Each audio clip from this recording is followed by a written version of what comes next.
जैसे को तैसा एक दिन एक अमीर आदमी को रास्ते में एक भिखारी भीख मांगता हुआ दिखाई पड़ा। उसकी उम्र भी कम थी। उस आदमी को भिखारी की हालत देखकर उस पर दया आ गई। उसने पूछा, तुम्हारी ऐसी दशा कैसे हुए? भिखारी ने उस बताया कि उसकी नौकरी छूट गई है और अब कोई और नौकरी भी नहीं है, इसलिए उसको भीख मांगना पड़ रहा है। अमर आदमी कोई व्यवसाय करता था। उसने उसे अपने बिजनेस पार्टनर बनने का अवसर दिया। तभी भिखारी की खुशी के ठिकाना न था। उसने तुरंत पूछा, बताइए, आप क्या काम करना है?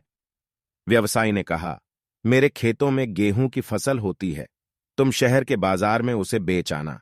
मैं तुम्हें वहां जाने और रहने, दुकान खोलने का, खाने पीने का सारा खर्चा दिया करूंगा। फिर गेहूं बेचने पर जो धन मिलेगा उसे हम दोनों आधा आधा बांट लेंगे। बोलो, मंजूर है?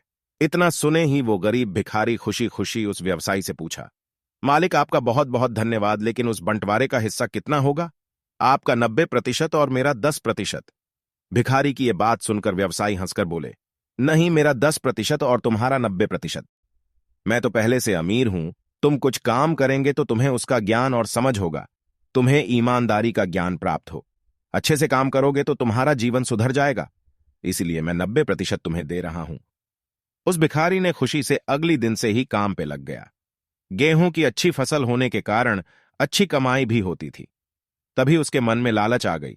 उसने सोचा, सारी मेहनत मैंने की तो मैं उस व्यवसायी को अपना 10% भी क्यों दूं?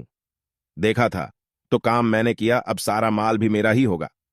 महीने के आखिर में जब व्यवसायी आकर भिखारी से अपना 10% मांगता है, तब वो नाक सिकोड़कर कहा है, कैसा 10%? काम मैंने किए तो पैसे भी मेरा ही हुआ ना। व्यवसायी ने मुस्कुराते हुए कहा, अच्छा ठीक है, मत दो, लेकिन जिस दुकान में रहते हो इसका ही किराया मुझे दे दो। अगर ये भी नहीं देना चाहते तो जिस मकान में रहते हो इसका ही किराया दे दो। गांव से शहर के बाजार तक जाने के लिए जो ट्रक भेजता रहा, मैं उसी का खर्चा और जितना तुम्हें खिलाया पिलाया और पहनाया उसका खर्च दे दो। बाकी का कमाई का पैसा तुम अपने पास रख लो। भिखारी ने तुरंत सबका हिसाब किया और यह देखकर दंग रह गया कि उसे जितना भी फायदा हुआ था वो सब उस व्यवसायी को देना पड़ेगा। उसने फौरन व्यवसायी से अपनी गलती की माफी मांगी, लेकिन फिर भी व्यवसायी ने उसे बाहर निकाल दिया। एक बार वह फिर से भिखारी बन गया था।